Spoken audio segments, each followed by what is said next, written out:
मेरे गांव के परिवेश से आता हूँ। वहाँ पे हमारे जो गांव का माहौल वो ऐसा है कि वहाँ पे शिक्षा का स्तर बहुत कम है। तो हम पहली जनरेशन है जो स्कूल गई हैं।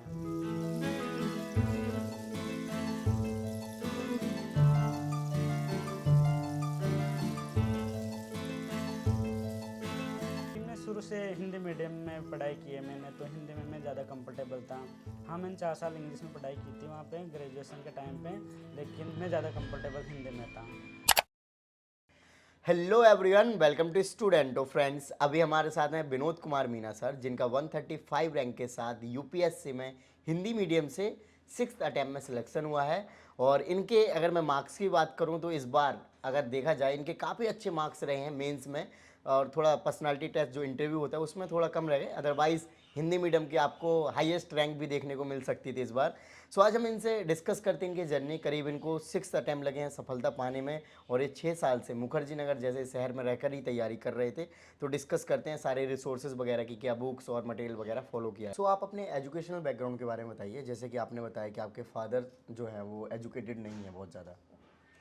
हाँ, क्योंकि मैं मेरे गांव के परिवेश से आता हूँ। वहाँ पे हमारे जो गांव का माहौल वो ऐसा है कि वहाँ पे शिक्षा का स्तर बहुत कम है। जी। तो मेरे मम्मी पापा भी कभी स्कूल नहीं गए हैं। तो हम पहली जनरेशन है जो स्कूल गई हैं। Okay, great. तो उसके बाद में जो स्कूलिंग है वो सरकारी स्कूल में गई है गांव की में। उसके बाद से कोटा तैयारी करने गए थे। वहाँ पे सबसे बड़ा जो रोल रहता है वो मेरे बड़े भाई की भूमिका आती है वहाँ पर, जिन्होंने मेरे को सपोर्ट किया और आईआईटी करने के लिए गाइड किया मेरे को कि आईआईटी की तैयारी करो ताकि एक अच्छा करियर बन सके। तो उसके बाद में कोटा में गया। मैं 11th-12th में कोटा से तैयारी की आईआईटी की। उसके बाद आईआईटी में सेलेक्ट हुआ, तो मुझे अच्छे रैंक के साथ आईआईटी रुड़की में इलेक्ट्रिकल इंजीनियरिंग ब्रांच मिली है। तो फिर वहाँ से मेरे को एक्सपोजर मिला और वहाँ से मैंने सोचा कि हमें यूपीएससी की तैयारी करनी चाहिए। ओके, सो फर्स्टली हम यही बात कर लेते हैं कि आपने हिंदी बैकग्राउंड क्यों चूज़ किया। आपने जब बीटेक किया तो आई थिंक इंग्लिश में शिफ्ट कर सकते थे आप। क्योंकि मैं शुरू से हिंदी मीडियम में पढ़ाई की है मैंने, तो हिंदी में मैं ज़्यादा कंफर्टेबल था। हाँ, मैंने 4 साल इंग्लिश में पढ़ाई की थी वहाँ पे ग्रेजुएशन के टाइम पे, लेकिन मैं ज़्यादा कंफर्टेबल हिंदी में था। तो फिर हिंदी में मैंने जो देखे सब्जेक्ट, तो उसमें एक ज्योग्राफी अच्छा सब्जेक्ट माना जाता है, एक हिंदी लिटरेचर। तो मैंने डिसाइड किया कि हिंदी लिटरेचर अच्छा सब्जेक्ट है जिसमें गुड मार्किंग होती है। राइट। तो हमें रैंक अच्छी लानी है, सिलेक्शन लेना था, तो उसके लिए अच्छी मार्किंग ज़रूरी थी। तो एक वो मेरा एक जो प्रेगमेटिक डिसीजन था वो है कि हिंदी लिटरेचर लेना। ओके, जैसे कि आपने बताया कि आपके बाकी जो आपने अटेम्प्ट्स दिए उसमें शायद आप एक बार और मेंस और इंटरव्यू तक पहुंचे थे। बाकी के अटेम्प्ट्स में आपके प्रीलिम्स भी नहीं हुए, राइट। जी। ओके, आप अभी आपने जो स्टोरी बताई कि आपके जो पेरेंट्स हैं वो स्कूल तक नहीं गए, वैसे आप कहाँ से बिलोंग करते हैं एग्जैक्टली, गांव कौन सा है। मैं राजस्थान के टोंक जिले का निवासी हूँ। उसमें जो उनियारा तहसील है उसमें एक छोटा मतलब ग्राम पंचायत स्तर का गांव है, देवड़ी नाम है। तो वहाँ से बिलोंग करता हूँ, जो कि ओके। काफ़ी पिछड़ा हुआ एरिया माना जाता है। ये एक मंजिल है तो रास्ते भी होंगे, और एक मेंटर भी जो मुश्किलों को आसान बना दे। नतीजे संयोग नहीं होते, दूसरों से बेहतर स्कोर होते हैं। GS Score, an institute for civil services. Good career is a process, and mentoring at GS Score is driven by primarily two objectives. One is empowerment and another is excellence. This is what we are known for. कामयाबी की राह पर 1000 से भी ज्यादा निशान। GS Score।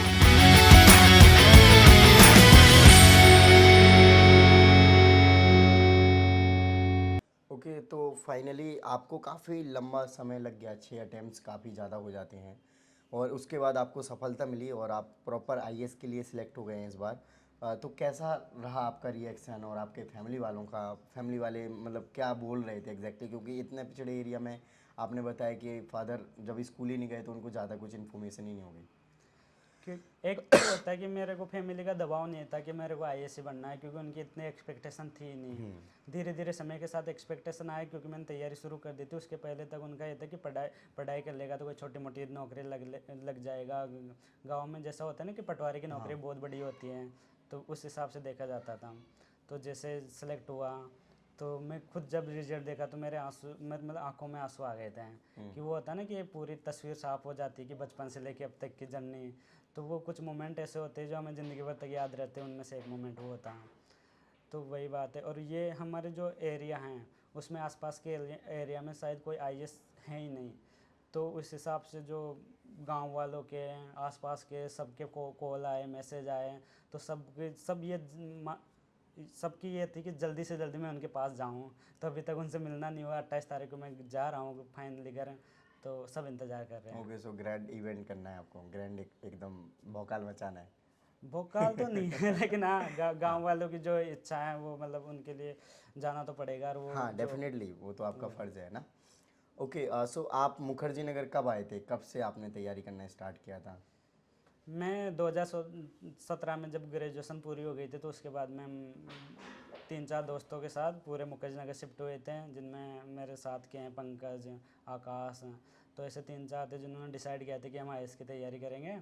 तो ये सब एक साथ आए थे। तो एक ही गांव के थे या फिर कोटा में आपने जैसे कि आईआईटी वगैरह या फिर बीटेक किया था उस टाइम वाले फ्रेंड? हम कॉलेज के फ्रेंड थे साथ में। कॉलेज के 4 साल हमने साथ में बिताए थे, वहाँ पे सबकी अच्छी बॉन्डिंग हुई। तो फिर उसके बाद से हमने साथ में डिसाइड किया। Okay, great. तो मुखर्जी नगर में जब आप आए तो कोचिंग वगैरह ली थी या फिर सेल्फ स्टडी, कैसे स्टार्ट करा था अपनी यूपीएससी तैयारी को? मैंने 2017 में दृष्टि से कोचिंग ली थी फाउंडेशन 14 में। तो वहाँ पे 2 साल ज़्यादा वक्त ले लिया कोचिंग में, वो अलग बात है। तो 2 साल में तो हमें समझ में नहीं आया कि तैयार मतलब पढ़ते गए, लेकिन ये समझ में नहीं आया कि एग्ज़ाम में कैसे निकाला जाए। तो फिर धीरे धीरे उसके बाद कोरोना आ गया। तो उसमें कोरोना के टाइम पे मैं 2 साल के लिए घर चला गया था, क्योंकि फैमिली ने बुला लिया गया था कि जान है तो जहान है। तो वो बात है ना। तो पहले घर गए, तो फिर उसके बाद में जब वापस आया तो फिर मैंने अच्छे से रीस्टार्ट किया एक तरीके से। ओके, सो आपने जब कोचिंग ली थी तो कोचिंग का जो हेल्प हुआ आपकी जर्नी में, तो आपको लगता है कि कोचिंग का बहुत बड़ा योगदान रहा है सफलता में? हाँ, क्योंकि मैं पूरी तरह से बीटेक के बैकग्राउंड से इधर जो ऐसे सब्जेक्ट थे जो मतलब हमारे जो शुरू में जो सब्जेक्ट थे उनसे काफ़ी डिफरेंट थे। तो होता है जैसे हिस्ट्री में पहली बार ठीक से पढ़ाई की थी, क्योंकि स्कूल के टाइम के बाद में तो बहुत सारे सब्जेक्ट ऐसे थे जिसके लिए गाइडेंस लेना ज़रूरी था। वो कहीं से भी मिल सकता है, खुद के पढ़ने के माध्यम से भी, लेकिन कोचिंग का भी योगदान रहा उसमें मेरा। ओके, जैसे आप सरकारी स्कूल से पढ़े फिर आपने बीटेक किया, तो आप उस टाइम पे ही पढ़ने में ठीक ठाक स्टूडेंट्स रहे थे या फिर नॉर्मल एवरेज टाइप? नहीं, मेरे ऐसा था कि मैं कुछ सब्जेक्ट में काफ़ी अच्छा था। जैसे मैथ में मेरे 10th 8th सब में पूरे में से पूरे नंबर आए कि 100 आउट ऑफ 100। तो वो था। लेकिन कुछ सब्जेक्ट ऐसे जिसमें मेरे कम नंबर आते थे, मैं उन पर ध्यान भी नहीं देता था। तो ऐसा था। तो जैसे आईआईटी में मेरे तो सिलेक्शन हुआ तो मैथ के बेसिस पे हो जाता है, मैथ आती है, फिजिक्स आती है। तो वहाँ पे अच्छा था। लेकिन जो ऐसे सब्जेक्ट्स थे जैसे इतिहास हुआ, इनमें मैं कमज़ोर था उस टाइम पे। लेकिन जब यूपीएससी की तैयारी की तो उन्हीं को स्ट्रॉन्ग करना था। तो ये एक मेरे लिए डिफ़िकल्टीज रही थी। लेकिन ओके, तो जैसे कोचिंग ली है तो कोचिंग के अलावा जैसे एनसीईआरटी वगैरह पढ़नी होती है तो वो कोचिंग में पढ़ाई गई या खुद से करी आपने? देख, यहाँ पे मतलब एनसीईआरटी बहुत अच्छी चीज़ है जो मतलब यूपीएससी की प्रिपरेशन के लिए बहुत हेल्पफुल होती हैं। लेकिन क्योंकि मैंने कोचिंग कर ली थी तो उसमें एनसीईआरटी का लगभग सारा सिलेबस करवा दिया जाता है। तो मुझे वैसे नौबत नहीं आई कि मुझे एनसीईआरटी पढ़नी पड़ी। लेकिन कई कई जैसे हम कभी टेस्ट सीरीज करते थे, इसमें कुछ क्वेश्चन आ जाते तो हम एनसीईआरटी के रेफरेंस लेके उसके आंसर चेक करते थे। तो इस तरीके से मैंने एनसीईआरटी को देखा है रेफरेंस के तौर पर। ओके, और आप देखते होंगे कि लाखों स्टूडेंट्स मुखर्जी नगर में रहते हैं और हज़ारों कोचिंग लेते हैं डेली कहीं ना किसी कोचिंग से, और हिंदी मीडियम के स्टूडेंट्स भी काफ़ी ठीक ठाक संख्या में हैं, बट सिलेक्शन आप देखोगे तो काफ़ी कम रहता है। तो आपको क्या लगता है, आप तो स्टूडेंट्स के बीच में रहे हैं और अभी ही आपका रिसेंट में सिलेक्शन भी हुआ है? देख, मैं समझता हूँ कि हिंदी मीडियम में जो सबसे बड़ा बैरियर है वो प्रीलिम्स एग्ज़ाम है। क्योंकि जो मेंस देने वाले ही हिंदी मीडियम में बहुत कम होते हैं। तो जो प्रीलिम्स का जो एक बड़ा बैरियर है वो वही पार नहीं कर पाते हैं। इसकी सबसे बड़ी वजह यह है कि एक उसमें सीसेट जैसा पेपर है जो बहुत लगातार उसका लेवल हार्ड होता जा रहा है। और वो जो बैकग्राउंड उसमें जैसे आईआईटी हुआ या कुछ अच्छे अच्छे इंस्टीट्यूट से पढ़े हुए लोगों के लिए फ़ायदेमंद होता है।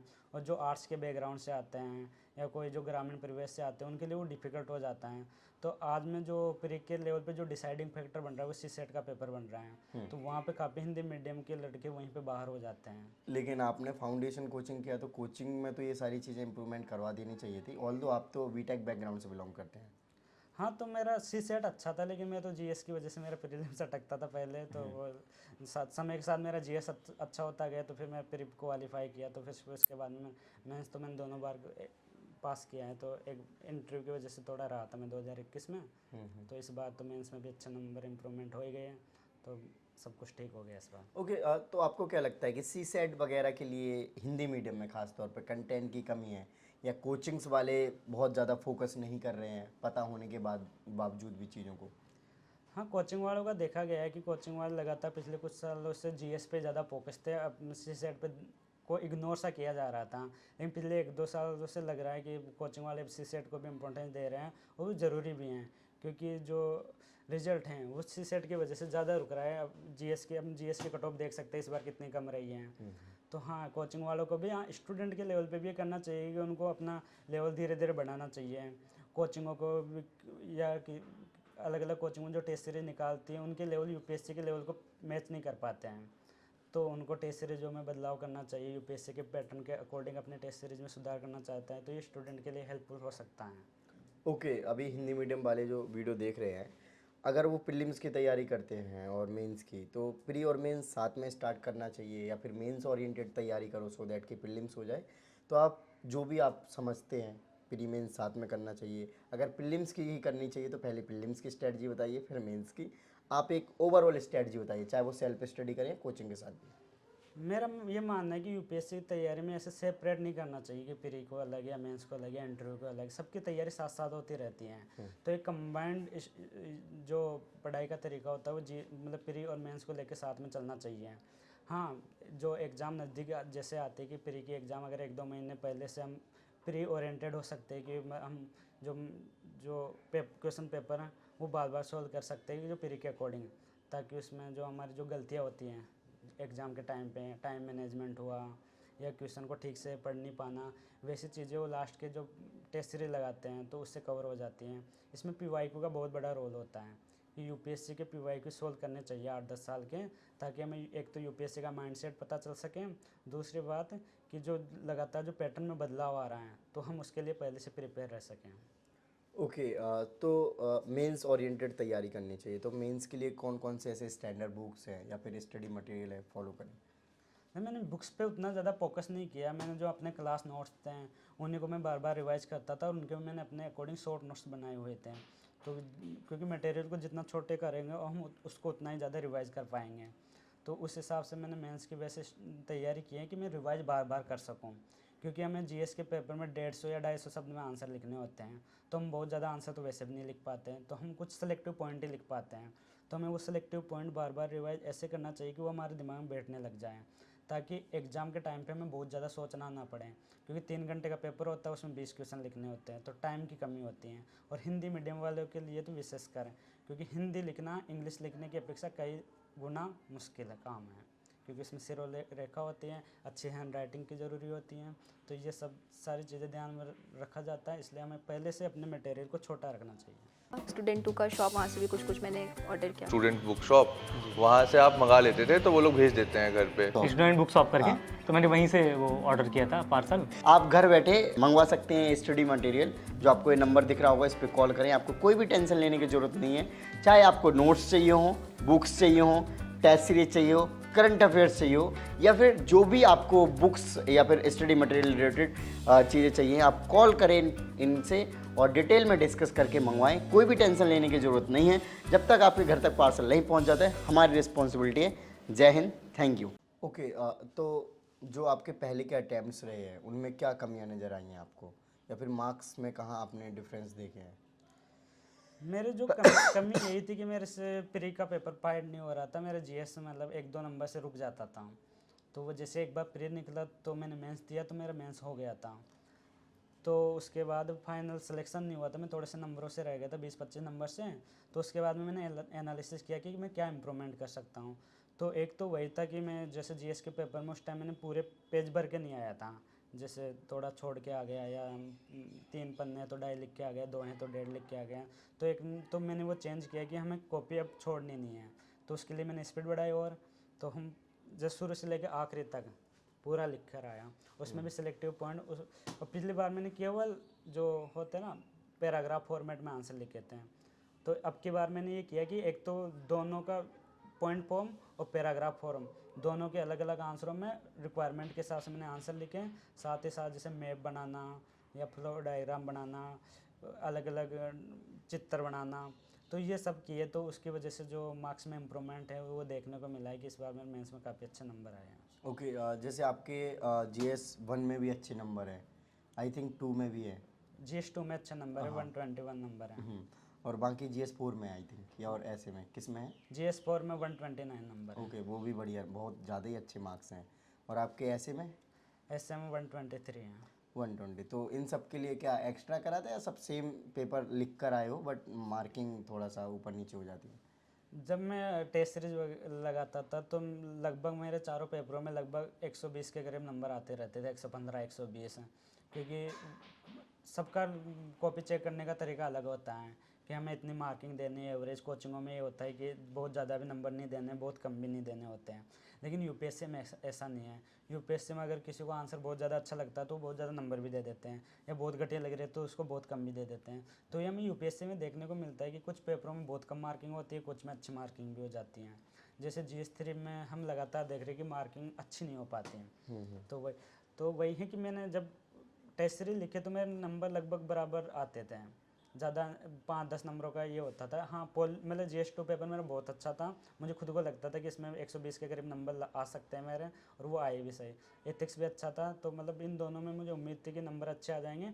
बाकी में भी उम्मीद थी कि 100 के ऊपर तो आ ही जाएंगे, लेकिन वो मार्किंग का फ़र्क पड़ता है कि 100 के नीचे रह गए 1-2 पेपर में, तो वो मतलब वो ऐसा देखने को मिलता है। ओके, सो आप अभी ये कह रहे हैं, खास तौर पे मैंने एक चीज़ नोटिस करी है कि जो कोचिंग के आंसर राइटिंग वगैरह कराते हैं और जो एवेलुएट होकर मार्क्स देते हैं तो वो एवरेज रहते हैं। आपको उसको देखकर मतलब 100% श्योर नहीं हो जाना है कि आप बहुत ही अच्छा हो गए हैं, क्या यही कहना चाह रहे हैं आप एग्जैक्टली? नहीं, अगर एवरेज नंबर आ रहे हैं तो हमें लगता है कि हम उसके काबिल है कि हम यूपीएससी में सिलेक्ट हो जाएंगे, लेकिन वो एग्जैक्ट रैंक मतलब डिसाइड नहीं कर पाते कि हाँ इतने जो यहाँ पे नंबर आ रहे हैं वो उतने यूपीएससी में आएंगे, उससे कम भी आ सकते हैं या ज़्यादा आ सकते हैं। लेकिन अगर एवरेज नंबर आ रहे हैं कि हमारे यहाँ पे 100 का एवरेज चल रहा है कोचिंगों में भी, तो इतना एवरेज वहाँ पे भी आ जाएगा। वो अलग बात है, किसी में वहाँ ज़्यादा आ जाएंगे, किसी में कम आएगा, लेकिन एवरेज लगभग उतना ही आ जाता है। ओके, आपने बताया था कि अभी जैसे मैं बात कर रहा था कि कंटेंट की कमी है हिंदी मीडियम में, बट ऑल दो कुछ सालों से ऐसे भी कहा जा रहा है कि कंटेंट तो अब ठीक ठाक अवेलेबल हो गया है, बट आपसे अभी बात करी थी तो आपने फिर बोला कि कंटेंट की कमी है कहीं ना कहीं। कंटेंट धीरे धीरे हिंदी में कंटेंट अच्छा बनता जा रहा है, लेकिन कंटेंट बनाने के तरीके पे मेरे को डाउट है, क्योंकि जो सारा कंटेंट बनता है वो इंग्लिश में बनता है, उसके बाद में उसका कंटेंट ट्रांसलेट होकर हिंदी में आता है। तो उस ट्रांसलेशन में हम देखते हैं कि वो गूगल ट्रांसलेट होता है कई बार, तो उसमें बहुत सारी गलतियाँ होती हैं। तो जब गलतियाँ होती है तो वो सेम गलतियाँ हमें यूपीएससी के पेपर में भी देखने को मिलती है कई बार, कि कुछ क्वेश्चन में बच्चे समझ नहीं पाते, उनको इंग्लिश का रेफरेंस लेना पड़ता है। तो हिंदी मीडियम वालों के लिए सबसे बड़ी यही दिक्कत है कि उन्हें हिंदी में पेपर देखो, ज़रूरत पड़ने पे इंग्लिश का भी देखो, टाइम की वैसे ही कमी होती है। तो ये जो दोनों लैंग्वेज में पेपर देखने के चक्कर में कई बार कुछ क्वेश्चन छूट जाते हैं, तो ये मतलब लैंग्वेज का बैरियर समझ में आता है यहाँ पे। ओके, आपने मेंस ओरिएंटेड तैयारी की बात करी थी, बट प्रीलिम्स को लेकर कुछ स्पेसिफिक टाइम देते हैं ज़्यादातर स्टूडेंट्स कि जब प्रीलिम्स नज़दीक आ गया तो टोटली उस पर शिफ्ट हो जाना चाहिए। तो आप इसको किस तरीके से देखते हैं, और साथ ही अगर शिफ्ट होते हैं तो कितनी तैयारी करनी चाहिए और किस तरीके से प्लानिंग करनी चाहिए उस टाइम पे, क्योंकि उस टाइम पे आपके मॉक टेस्ट भी लगाने हैं, फुल लेंथ भी लगाने हैं, कई बार स्टूडेंट सेक्शनल भी लगाते हैं, इसके अलावा करंट अफेयर्स आ जाता है पूरे साल का, वो भी देखना होता है, तो PYQ भी देखते हैं बहुत सारे स्टूडेंट दैट टाइम। तो कैसे करना चाहिए? जब हम यूपीएससी फील्ड में उतर रहे हैं तो हम प्री जब भी देना चाहिए तब हमारी ये तैयारी हो कि हम इसी टाइम अगर प्री पास होता है या प्री के जस्ट बाद हमें मेंस लिखना है तो मैं मेंस लिख पाऊँ। तो मैं इतनी तैयारी हो जानी चाहिए कि हम कुछ पेपर पहले से लिख के रखें, ऑप्शनल को तैयार करके रखें, एथिक्स को, निबंध को, ऐसे कुछ पेपरों को पहले से तैयार करके रखें। हाँ, जैसे प्री नज़दीक होते हैं तो अपने अकॉर्डिंग, कि सबका अलग अलग है, किसी कोई प्री की तैयारी 2 महीने में हो जाती है, किसी के 1 महीने में हो जाती है, किसी को 4-5 महीने लगते हैं। तो स्टूडेंट को डिसाइड करना चाहिए कि हम प्री के लिए कितना टाइम देना है। हाँ, प्री के लिए अलग से टाइम देना चाहिए उस टाइम पीरियड में, ताकि हम क्वेश्चन पेपर लगा सके, PYQ सोल्व कर सके, क्योंकि PYQ का मेरे हिसाब से बहुत ज़्यादा रोल है। तो आप इनिशियल अटेम्प्ट्स में प्रीलिम्स से फोकस नहीं करते थे क्या? नहीं, मेरा दोनों का मतलब मेंस और प्री दोनों का साथ में चलता था, लेकिन जो स्पेशली जो टाइम था जो प्री का, तो मैं सोचता था कि कम टाइम ही दूँ ताकि मेंस अच्छा कर पाऊँ, लेकिन उसके चक्कर में कई मतलब सी सेट में मेरे हमेशा 100 के ऊपर ही नंबर रहे हैं, लेकिन GS में वो 1-2 नंबर का ही रह जाता है। तो टाइम के साथ की चीज़ें शायद मेरे को मतलब पहले इतनी सीरियस स्टडी भी नहीं की थी मैंने, तो उस वजह से उतनी नॉलेज भी नहीं थी। टाइम के साथ नॉलेज आई तो फिर वो जीएस क्वालिफाई होने लगा। ओके, तो आपको लगता है कि कोचिंग नेसेसरी है हिंदी मीडियम के स्टूडेंट्स के लिए खास तौर पे? नहीं, मैं नहीं मानता कि कोचिंग नेसेसरी है। बहुत से बच्चे मैंने सेल्फ स्टडी करके यहाँ सेलेक्ट करते हुए देखा है। हाँ। और कोचिंग जैसे मैंने किया है तो मैंने 3-4 साल पहले की थी, तो लगभग उसका मेरे को रेफरेंस मिला था, लेकिन उसके बाद में जो मैंने इम्प्रूवमेंट किया या कुछ किया वो मैंने सेल्फ स्टडी से किया। तो वो है कि कोचिंग का रेफरेंस होता है वो एनसीईआरटी से लो या किसी कहीं से भी ले लो, अगर तुम्हें थोड़ा आइडिया लग जाता है कि यूपीएससी का सिलेबस देखे, पीवाईक्यू देखे कहीं से भी, तो वो ठीक है। मतलब ज़रूरी नहीं है कि तुम किसी कोचिंग की सहायता लो, सेल्फ स्टडी से भी बच्चे निकालते हैं। मेरे दोस्तों ने सेल्फ स्टडी से निकाला है। तो वही है, आखिरकार मैटर करता है सेल्फ स्टडी। हम बेस बना सकते हैं कोचिंग से, एनसीईआरटी से, कहीं से भी, लेकिन सेल्फ स्टडी ही सबसे इम्पोर्टेंट है। ओके, जैसे आपका एथिक्स में अच्छे मार्क्स आए हैं, तो उसके लिए आपने क्या ऐसा अलग सा पढ़ाई करी थी या फिर कुछ आंसर्स में कुछ अलग सा कर गए थे? नहीं, एथिक्स में ऐसा होता है कि हमें कुछ इनोवेटिव आइडिया देने पड़ते हैं। तो उसके लिए कि हम एक ऐसा कुछ एग्जाम्पल सेलेक्ट करके रखें जो हमें एग्जाम्पल के तौर पे एथिक्स में देना है, क्योंकि उसमें जैसे सत्यनिष्ठा वाले टॉपिक आते हैं या ऑनेस्टी या लीडरशिप क्वालिटी, ऐसे जो एथिक्स में जो क्वालिटीज़ के बारे में देखा जाता है, तो उनके जो एग्जाम्पल होते हैं तो वहीं पे वेरिएशन ज़्यादा दिखाई देता है। तो वो एग्जाम्पल करंट से रिलेटेड होता है, करंट पर्सनालिटी होती हैं, या कि अपने जो पौराणिक होते हैं जैसे रामायण हुआ, महाभारत हुआ, कहीं से भी एग्जाम्पल देते हैं, हनुमान जी के, कृष्ण भगवान का, किसी का भी एग्जाम्पल देते हैं। तो वहीं कि हम एग्जाम्पल कैसे दे रहे हैं और कितना अच्छे से लिख पा रहे हैं, ये सब चीज़ें मैटर करती है। तो मैंने जब एथिक्स लिखना शुरू किया, उसके प्रैक्टिस की, तो शुरुआत में एथिक्स के मेरे इतने अच्छे आंसर नहीं होते थे। टाइम के साथ मैंने एग्जाम्पल डाले हैं, कुछ फ्लो डायग्राम डाले, और क्योंकि एथिक्स का पेपर बहुत लेंथी होता है, तो हमें पहले से उसके लिए प्रिपेयर रहना चाहिए कि इतने सारे एथिक्स के पेपर लगा लो, कम से कम 4-5 की हम केस स्टडी और उनको और बाकी क्वेश्चनों को मैनेज कर सकें। क्योंकि एथिक्स में सबसे बड़ी मतलब जो बच्चों में दिक्कत आती है वो आती है कि पेपर पूरा नहीं कर पाते हैं। तो मैं कहता हूँ कि सबसे अच्छे, एक तो 2 चीज़ें सबसे इंपॉर्टेंट है मेंस में, अच्छी हैंड राइटिंग, वो भी अच्छी स्पीड के साथ। तो वो सब एथिक्स के पेपर में बहुत काम आती हैं। ओके, और जो आपका ऑप्शनल है उसको कैसे किया, और उसमें भी आपके अच्छे मार्क्स आए हैं? ऑप्शनल जो था कि मैं पैराग्राफिंग फॉर्मेटिंग में जो लिखने का तरीका है मेरा काफ़ी अच्छा था। तो जो हिंदी लिटरेचर में पैराग्राफ में लिखना काफ़ी अच्छा माना जाता है, तो मैंने हिंदी के सारे आंसर पैराग्राफ फॉर्मेट में लिखे हैं। उसमें बीच बीच में कोटेशन डाले, उनको एक्सप्लेन किया है। साथ ही साथ जो तैयारी का जो सबसे बेस था मेरा वो होता है कि मैंने जो इतना सारा नोट्स होता है हिंदी लिटरेचर का, उसको बहुत छोटा कर दिया था। मैं इतने शॉर्ट नोट्स बना दिए थे कि मैंने लगभग 30-40 पेज के नोट्स हो गए थे मेरे। तो उसको बार बार रिवाइज किया तो मेरे दिमाग में लगभग फिट सा हो गया था हिंदी लिटरेचर। ओके, तो लिखते टाइम मेरे को ज़्यादा सोचना नहीं पड़ा। फिर अभी कितने टोटल मार्क्स बन रहे हैं उसमें? मेरे हिंदी लिटरेचर में 283 मार्क्स बन रहे और लास्ट ईयर कितने थे? हैं। लास्ट ईयर 256 थे। 256 थे, तो इम्प्रूवमेंट हुआ है, राइट? हाँ, और इंटरव्यू दिया था लास्ट टाइम, कितने मार्क्स आए थे? इंटरव्यू में लास्ट टाइम काफ़ी कम थे, 127। 127, और इस बार भी आपके 151 है। हाँ, तो इंटरव्यू में तो दोनों बार बहुत कम मार्क्स रहे हैं। हाँ, मतलब और अच्छे मार्क्स मिलते तो जैसे हमने स्टार्टिंग में ही जिक्र किया था, तो और अच्छी रैंक हो सकती थी आप। तो आपको क्या लगा इंटरव्यू में, आपके साथ कोई भेदभाव हुआ या फिर आप उतना अच्छे से तैयार नहीं थे इंटरव्यू के लिए? नहीं, मैंने पिछली बार के जो इंटरव्यू था और इस बार के इंटरव्यू में मैंने काफ़ी मेहनत किए थे, क्योंकि मेरे को एक रेफरेंस था कि मेरे को इंटरव्यू में बहुत कम नंबर आए हैं। तो मैं स्पेशली इंटरव्यू में और ज़्यादा फोकस हुआ था। मैंने बहुत सारे मॉक भी दिए थे। शुरुआत के 1-2 मॉक मेरे उतने अच्छे नहीं होते, लेकिन लास्ट में जाते जाते मुझे ऐसा लग गया था कि यूपीएससी का इंटरव्यू देने के बाद मुझे ऐसा लगता था कि करीब 170-80 तो आने ही चाहिए, और मैं इतना श्योर था। जब मैंने अपनी रैंक भी देखी थी 135 आ गई, तो मुझे ये लग रहा था कि इंटरव्यू में बहुत अच्छे मार्क्स मिले हैं, तो इतनी अच्छी रैंक आई है। लेकिन बाद में पता चला कि इंटरव्यू में 151 रह गए। तो मतलब थोड़ा सा दुख तो हुआ कि यार काफ़ी कम रह गए। अगर 20-30 नंबर और होते तो 50 में होता है, या 30-40 और होता तो अंडर 20 भी आ सकता था। पर ठीक है, और बात है कि हिंदी मीडियम का एक टॉपर हो गया मैं, तो वो भी ठीक है। हाँ, मीन्स में सबसे ज़्यादा नंबर आ गए आपके हिंदी मीडियम में, है ना?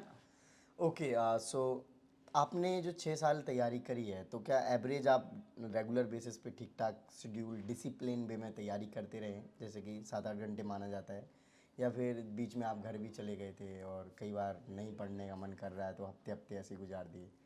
हाँ, मेरे साथ ये था कि मैं पढ़ना थोड़ा बोरिंग सा लगता था मेरे को कि यार बहुत ज़्यादा पढ़ना पड़ रहा है, ये करना पड़ रहा है। तो मैंने इसके कुछ तरीके निकाल रखे थे अपने, कि मैं ये करता था कि मैं वीकेंड पे क्रिकेट खेलने चला जाता था, संडे को मुझे लगा दोस्तों के वीकेंड साथ। पे डेट पे चले जाते थे। ओके। तो क्रिकेट खेलने चला जाता था। और जो पढ़ते पढ़ते मतलब 6-7 घंटे तो मैं पढ़ता जाए रेगुलर बेस पे, बीच बीच में गैप आ जाता है, जैसे मैं घर गया तो उस टाइम पे थोड़ी कम पढ़ाई हुई, या कुछ कोरोना के टाइम पे थोड़ा ये हुआ। लेकिन कोरोना के बाद के आने के बाद मैंने 6-7 घंटे रेगुलर की। हाँ, संडे को मैं गैप दे देता था कभी क्रिकेट खेलने के चक्कर में।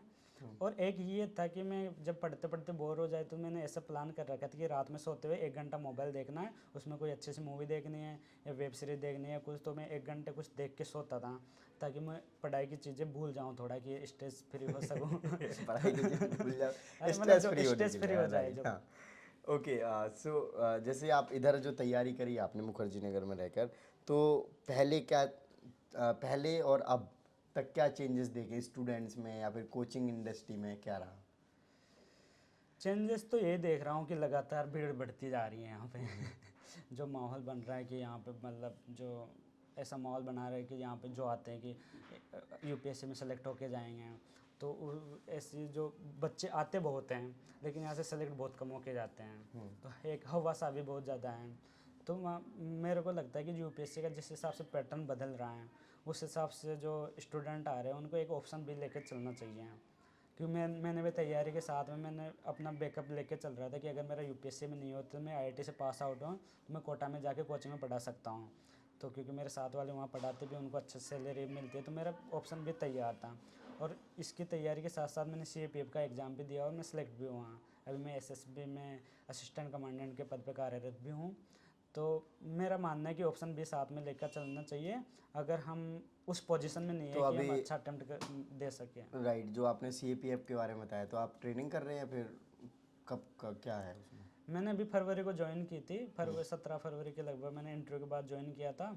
तो अभी मेरे 3-4 महीने की जो ट्रेनिंग है वो हो गई है, और अभी मैं छुट्टियाँ लेकर आया हूँ 8-10 दिन के लिए, तो फिर वापस ट्रेनिंग पे जा रहा हूँ अभी। Okay okay. सो ओवरऑल जो एक्सपीरियंस रहा आपका स्टूडेंट्स को, अगर आप गाइड करना चाहो कि उनको किस तरीके से अपनी तैयारी शुरुआत से लेके चलें, जो हिंदी मीडियम के बैकग्राउंड के आते हैं, NCERT को पहले पढ़ें, सिलेबस देखें, PYQ देखें, कोचिंग ज्वाइन करें, क्या करें? देखिए, यूपीएससी की तैयारी के लिए 2 चीज़ें सबसे इम्पोर्टेंट मानता हूँ मैं, सिलेबस और PYQ। बाकी चीज़ें सेकेंडरी है। इनके अकॉर्डिंग हमें अपना कंटेंट देखना है कि हमें NCERT पढ़नी है या कहीं का मटेरियल देखना है।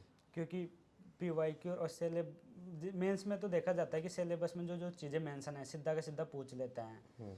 तो मेंस के लिए तो सिलेबस को ऐसे सामने लगा के रख लो या देखते रहो उसको कैसे भी लेकिन उसको करो। ओके। आपने कितने बार रिवीजन कर लिया होगा अपनी लाइफ में 6 सालों में?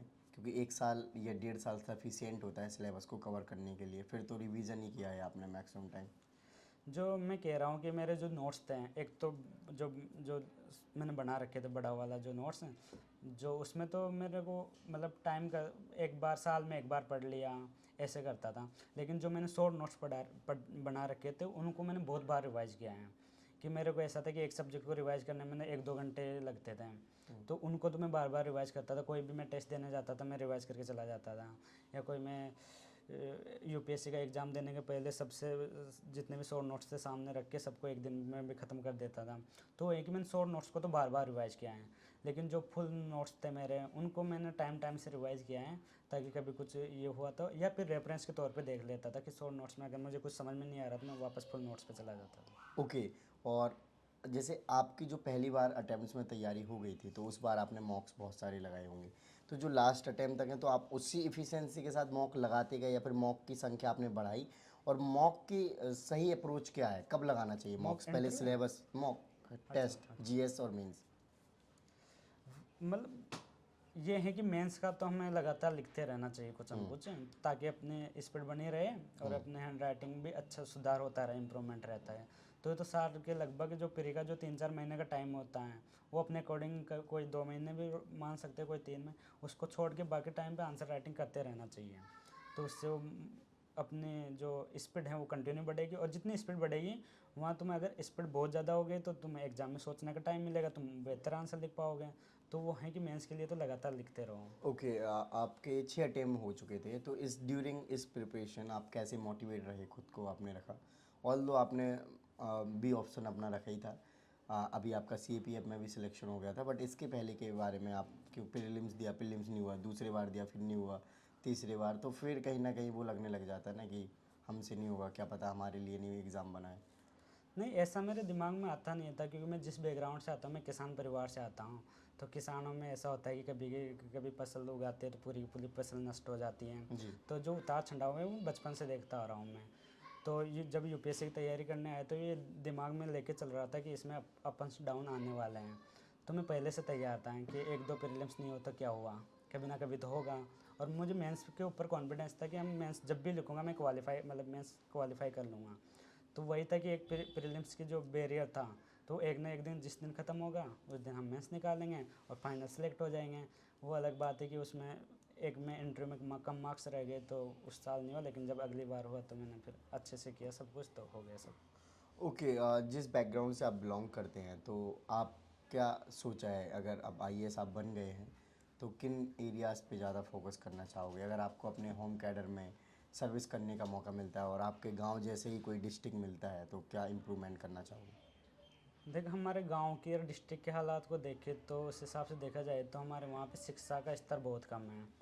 उसकी बड़ी वजह है कि वहाँ जो, क्योंकि ज़्यादातर किसान लोग रहते हैं तो उनके पास ज़मीनें हैं, ज़मीन भी होती है, तो वो सोचते हैं कि यार क्यों दूसरा प्रोफेशन चूज करें जब खेती में आगे बढ़ सकते हैं। तो बच्चों को शुरू से खेती के काम में लगा दिया जाता है, पढ़ने के लिए नहीं भेजा जाता।